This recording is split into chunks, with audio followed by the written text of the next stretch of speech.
جو وفاقی حکومت کی جانب سے اس کو بھی مقرر کر دیا گیا 12 ستمبر کے لیے۔ عدالتی تعطیلات کے بعد سپریم کورٹ میں وفاق کی درخواست سماعت کے لیے مقرر نہیں ہوئی تھی، جو کہ اب مقرر ہوئی ہے، چونکہ جو جولائی اگست چھٹیاں ہوتی ہیں، ہمارے جو آنریبل ججز ہیں وہ چھٹیوں پہ تشریف لے جاتے ہیں۔ جسٹس یحییٰ افریدی صاحب تو ابھی بھی بیرون ملک ہیں اور انہوں نے تشریف لانا ہے 15 سپٹمبر کو، تو یہی وجہ ہے کہ یہ سارے جو معاملات ہیں اس میں دیکھتے ہیں کہ مزید کیا ہونے جا رہا ہے۔ دوسری جانب جو اہم ڈیولپمنٹ سامنے آئی ہے وہ ہے جو اسلام آباد ہائی کورٹ کی جانب سے آئی جی اسلام آباد کے خلاف یہ شیریں مزاری کی گرفتاری تھی۔ آپ کو یاد ہوگا شیریں مزاری کو رہا کرنے کا حکم دیا تھا اسلام آباد ہائی کورٹ نے، اور اس کے بعد Punjab police, Rawalpindi police 3 MPO کا نوٹیفیکیشن جاری ہوا اور راولپنڈی کی جانب سے DC راولپنڈی کی جانب سے، اور اس پر اسلام آباد پولیس کی مدد سے شیریں مزاری کو دوبارہ رہائی کے بعد جیل سے گھر سے رات کے 2 بجے گرفتار کرنے کے لیے پہنچے تھے، جس پر 25,000 روپے جرمانہ بھی عائد کیا تھا جواب جمع نہ کروانے پر، اور وہ فائن بھی جمع کروا دیا تھا IG اسلام آباد نے، اور وہ فائن مل گیا ہے شیریں مزاری کو، جو انہوں نے شوکت خانہ میں جمع کروانے کا کہہ دیا۔ اب دوسری جانب یہ جسٹس میاں گل حسن اورنگزیب صاحب کی عدالت تھی، تو اس میں 28 ستمبر کے لیے طلب کر لیا ہے IG اسلام آباد کو، توہین عدالت کیس IG اسلام آباد کے خلاف مقرر کر دیا ہے۔ IG اسلام آباد اپنا معذرت نامہ جمع کروا چکے ہیں، ان کی معافی منظور ہوگی یا کارروائی فرد جرم کی ہوگی، آئندہ سماعت پر فیصلہ ہوگا۔ شیریں مزاری کو عدالتی حکم کے باوجود گرفتار کر لیا گیا تھا۔ اسلام آباد ہائی کورٹ نے سابق وفاقی وزیر کی گرفتاری سے پولیس کو روکا تھا۔ اسلام آباد پولیس کو باقاعدہ طور پر حکم جاری کیا گیا تھا کہ آپ نے ان کو گرفتار نہیں کرنا۔ انہوں نے کہا کہ وہ راولپنڈی پولیس نے گرفتار کیا، لیکن جو CCTV فوٹیج تھی اس میں اسلام آباد پولیس کے اہلکار ساتھ تھے، جس کی بنیاد پر کارروائی ہوئی، اور اس بنیاد پر ان کے خلاف توہین عدالت کی 25,000 روپے جرمانہ ہوا، جرمانہ بھی ادا کر چکے ہیں، اور اب مزید توہین عدالت کی کارروائی کے لیے 28 ستمبر کی تاریخ مقرر کی ہے جسٹس میاں گل حسن اورنگزیب صاحب نے۔ اب دیکھتے ہیں کہ میاں گل حسن اورنگزیب صاحب ان کے خلاف کیا کارروائی کرتے ہیں۔ دوسری جانب جسٹس بابر ستار صاحب نے جو DC اسلام آباد کے خلاف، SSP آپریشنز کے خلاف اور SP اسلام آباد کے خلاف کارروائی شروع کی تھی، انہوں نے بھی عرفان نواز میمن کے خلاف توہین عدالت کیس میں باقاعدہ ٹرائل فرد جرم عائد ہو چکی ہے۔ ان ملزمان کے خلاف فرد جرم عائد ہو چکی ہے، غیر مشروط معافیاں مسترد ہو چکی ہیں، اور اب 28 ستمبر کی تاریخ مقرر کی گئی ہے ٹرائل کے لیے۔ اس میں باقاعدہ طور پر ایک سینئر ایڈوکیٹ کو پروسیکیوٹر مقرر کیا گیا ہے۔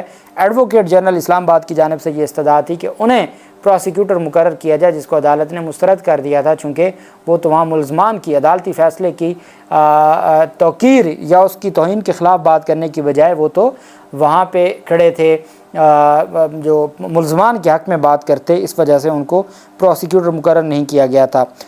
جسٹس بابر ستار صاحب نے تحریری حکم نامہ جاری کر دیا ہے۔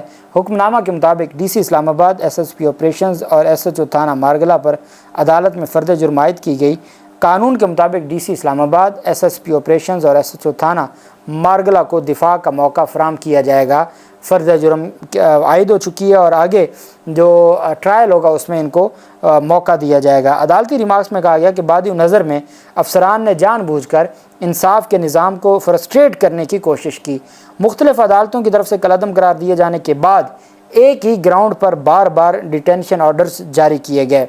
یہ شہریار آفریدی اور شاندانہ گلزار کیس میں تھا۔ عدالت نے کہا کہ بادی نظر میں افسران نے جان بوجھ کر انصاف کے نظام کو فرسٹریٹ کرنے کی کوشش کی۔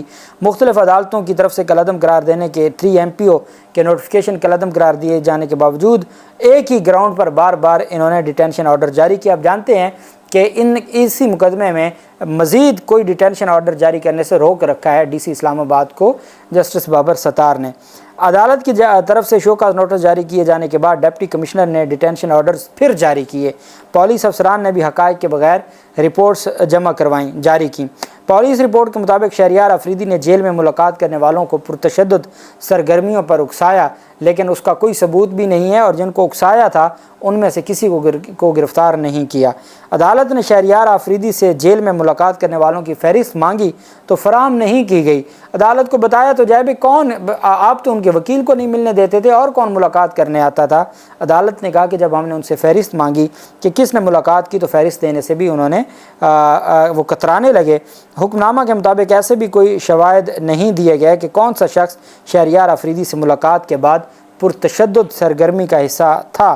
جب یہ سارا معاملہ تھا، اس کے باوجود انہوں نے بار بار شہریار آفریدی کے عدالتیں ایک نوٹیفیکیشن کالعدم قرار دیتی تھیں، یہ پھر نیا نوٹیفیکیشن جاری کر دیتے تھے، جس کی وجہ سے عدالت نے کہا کہ ان کے خلاف کارروائی بنتی ہے، ان کو دفاع کا موقع دیا جائے گا۔ لیکن اسلام آباد پولیس کیا کہتی ہے؟ اب اسلام آباد پولیس کے خلاف آئی جی اسلام آباد اور چیف کمشنر اسلام آباد کے خلاف لاہور ہائی کورٹ میں پرویز الہی کیس میں توہین عدالت کا باقاعدہ شوکاز نوٹس جاری ہو چکا ہے۔ اسلام آباد ہائی کورٹ میں شیریں مزاری کیس میں اور شہریار آفریدی اور شاندانہ گلزار کیس میں آئی جی اسلام آباد، ڈی سی اسلام آباد، ایس ایس پی آپریشنز اور ان سب کے خلاف کارروائی شروع کی گئی ہے۔ اب اس پر جو اسلام آباد پولیس کہہ رہی ہے کہ توہین عدالت کی کارروائی میں افسران کو دفاع کا حق نہیں دیا گیا۔ دفاع کا حق دیا جاتا ہے ٹرائل میں، اس کے لیے پہلے فرض جرم عائد ہوتی ہے۔ ابھی 2-3 ملزمان پر فرض جرم عائد ہوئی ہے اور آئی جی پر ابھی فرض جرم عائد نہیں ہوئی، تو آپ کو کہاں سے دفاع کا وقت جو ٹائم دیا جاتا؟ میں سمجھتا ہوں ان کا یہ جو سٹیٹمنٹ ہے اسلام آباد پولیس کی جانب سے، یہ از خود توہین عدالت ہے اور یہ ان کے گلے پڑے گی۔ ترجمان اسلام آباد کیپٹل پولیس کا اپنے افسران کے حوالے سے توہین عدالت کی کارروائی پر رد عمل سامنے آیا ہے۔ اسلام آباد پولیس قانون کو ملحوظ خاطر رکھتے ہوئے اپنے فرائض سر انجام دے رہی ہے اور ہر قسم کے حالات کا سامنا کرنے کی صلاحیت رکھتی ہے۔ اسلام آباد پولیس اپنے افسران کے شانہ بشانہ کھڑی ہے، اور ترجمان نے کہا کہ اسلام آباد پولیس کے افسران کو دفاع کا بنیادی حق نہیں دیا گیا۔ جیسے آپ نے تو تمام جن کو گرفتار کیے، بہت آپ نے بنیادی حق دفاع کا دیا ہے جو آپ کو نہیں ملا، کہتے ہیں۔ اور یہی بات ڈی سی کو کہا تھا کہ 6 مہینے کی جیل ہے، آپ گزار کے آئیں گے، آپ کو بھی تو پتہ چلے کہ آپ کے آرڈر سے لوگ کیسے جیلوں میں پڑے رہتے ہیں۔ اسلام آباد پولیس کے افسران کو دفاع کا بنیادی حق نہیں دیا گیا اور ہم اس حوالے سے قانونی چارہ جوئی کر رہے ہیں۔ یہ انتظار میں تھے عمر عطا بندیال کے جانے کی۔ 28 ستمبر سے پہلے قاضی فیض عیسیٰ صاحب چونکہ آ رہے ہیں تو یہ اپیلیں دائر کر دیں گے direct supreme court of Pakistan میں، اور دیکھتے ہیں سپریم کورٹ پھر ان کو کیسے ریلیف دیتی ہے، کیونکہ بابر ستار صاحب بھی اسی گروپ سے ہیں جہاں سے جسٹس منصور علی شاہ صاحب اور باقی ججز ہیں۔ ترجمان نے کہا کہ آئی جی اسلام آباد کے حوالے سے پہلے بھی اس طرح کی بے بنیاد خبریں نشر کی گئیں، افواہوں اور غیر مصدقہ بیانات سے ہوشیار رہیں، قانون کی بالادستی کے لیے تعاون فرمائیں۔ اب یہ کون سی غیر مصدقہ باتیں؟ جب عدالتوں کے آرڈر ہیں جس میں آپ کے خلاف کارروائی ہو رہی ہے، تو کہنا کہ آئی جی اسلام آباد کے خلاف جو بے بنیاد خبریں ہیں یہ جھوٹی ہیں یا فلاں ہے۔ بہرحال اب یہ کارروائی آگے بڑھے گی، جو بھی تفصیلات ہوں گی آپ کے ساتھ شیئر کرتے رہیں گے۔ اللہ پاک پاکستان کا حامی و ناصر ہو۔ بہت شکریہ۔ اللہ حافظ۔ پاکستان زندہ۔